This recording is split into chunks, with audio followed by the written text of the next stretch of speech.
है, जिसको आर्ष ग्रंथ कहा जाता है।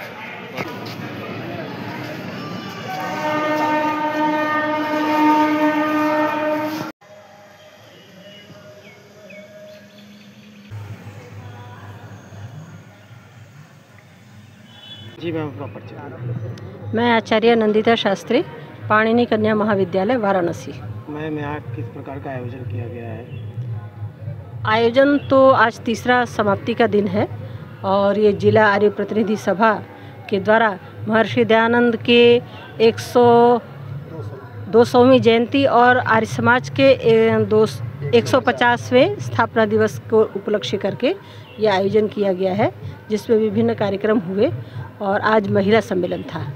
तो महिलाओं को, जो नगर की संभ्रांत महिलाएं हैं और विभिन्न क्षेत्रों में कार्य कर रही हैं, ऐसी महिलाओं को संगठित करके उनको समाज में जो संस्कार देने की बात है वो पूर्ण रूप से नारी का, माता कहते हैं उसे, जो निर्माता है, तो निर्माण का, संस्कार का दायित्व नारी का है।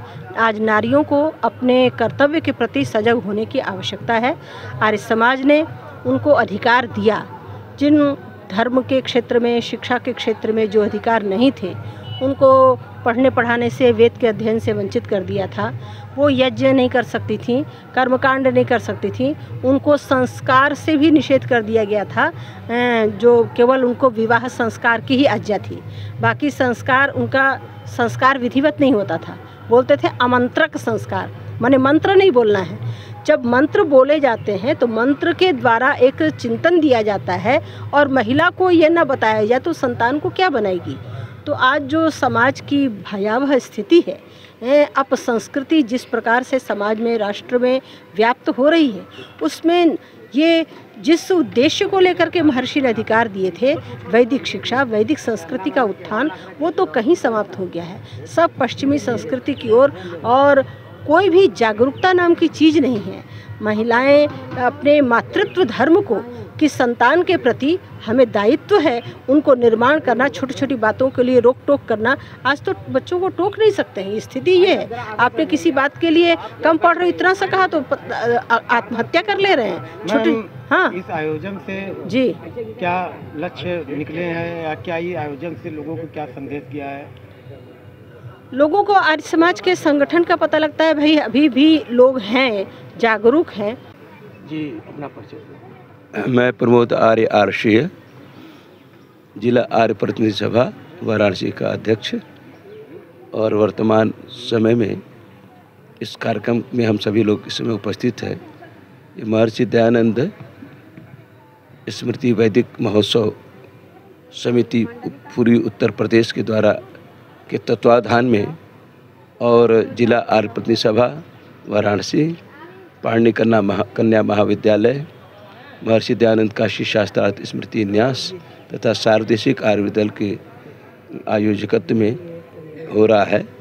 आज इस दिवसीय आयोजन में कहाँ से लोग आए थे? इसके कार्यक्रम के इस कार्यक्रम में मुख्य वक्ता के रूप में डॉक्टर ज्वलंत कुमार शास्त्री, जो अमेठी से पधारे, श्री आचार्य विवेक शास्त्री आगरा से, ज्ञान प्रकाश वैदिक जी बलिया से, और डॉक्टर नंदिता शास्त्री जी वाराणसी की ही ये मुख्य वक्ता के रूप में हमारे बीच में रहे हैं। और आज देखा जाए जिस हिसाब से समाज की व्यवस्थाएं चरमरा रही हैं, उसमें महर्षि दयानंद जी के विचारों का कितना महत्वपूर्ण भूमिका बनता है, इस पर क्या कहना चाहेंगे? 2 शब्दों में सर। धार्मिक दृष्टि से तो हम ये कह सकते हैं कि हमारा देश सनातन वैदिक धर्मी है, और सनातन वैदिक धर्म में अज्ञानता के कारण या स्वार्थ के कारण नाना प्रकार की विकृतियाँ आई। महर्षि दयानंद जब शास्त्रों का अध्ययन किया तो अध्ययन करने के पश्चात उनको ये लगा कि वर्तमान समय में जो सनातन वैदिक धर्म के नाम पर जो कर्मकांड चल रहे हैं, जो आध्यात्मिकता चल रही है, जो धार्मिक विचारधाराएं चल रही है, जो सिद्धांत और मान्यताएं चल रही है, लगभग काफ़ी कुछ उसमें विकृति आ चुकी है। ऋषि दयानंद वेद को ही परम प्रमाण मानते थे और ऋषियों के ग्रंथों को वो मान्यता देते, जिसमें कपिल। 3 दिवसीय आयोजन के पीछे लक्ष्य क्या है? इसका लक्ष्य है कि सनातन वैदिक धर्म का सही रूप में प्रस्तुति समाज के सामने हो सके। उस प्रस्तुति के लिए मैं रवि प्रकाश आर्य, जिला आर्य प्रतिनिधि सभा का मंत्री हूँ, वाराणसी। 3 दिवसीय आयोजन किया गया है महिषासुर घाट पे जी जी के जन्मोत्सव पे मनाया गया है, क्या कहना चाहेंगे सर? ये 200वें वर्ष जो महर्षि दयानंद का जन्म दिवस और 150 वर्ष आर्य समाज स्थापना दिवस का पूरे हिंदुस्तान ही नहीं बल्कि विदेशों में भी इसका आयोजन किया गया। और अभी बम्बई में बहुत बड़े पैमाने पर और दिल्ली में बहुत बड़े पैमाने पर 150वें वर्ष का आयोजन किया गया।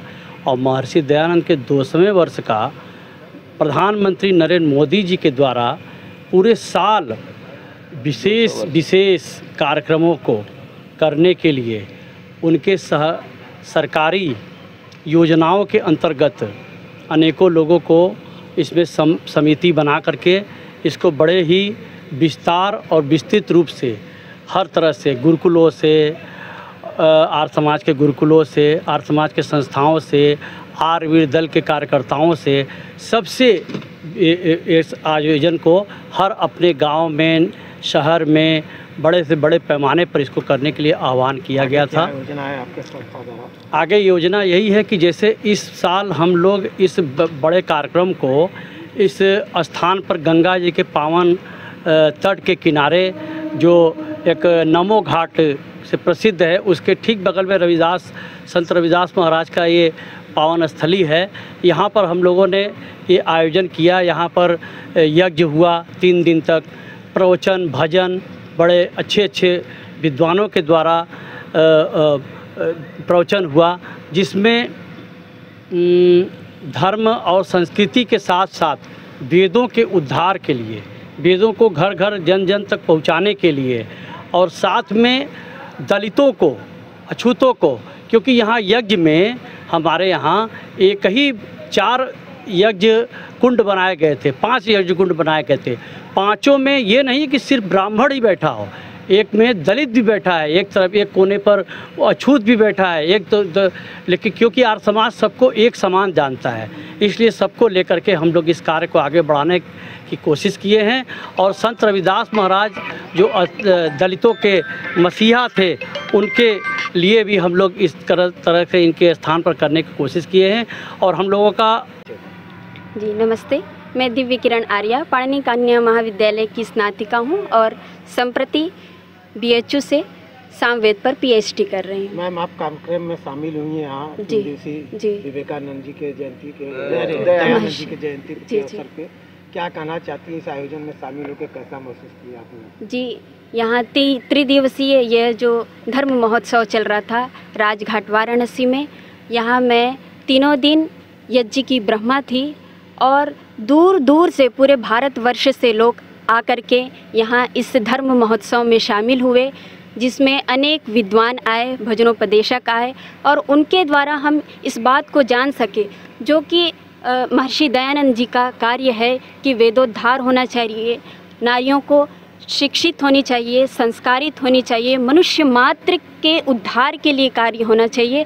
और उसी कार्य के लिए यह आयोजन किया गया था, जो बहुत ही सुचारू ढंग से चला। और जैसा कि आज कल हम सुन रहे हैं मेरठ कांड जो हुआ, कि जिस प्रकार उस लड़की ने अपने ही पति का किस प्रकार से कत्ल करके और ऐसे ड्रम में रख दिया, तो ये कहीं ना कहीं संस्कार का अभाव है।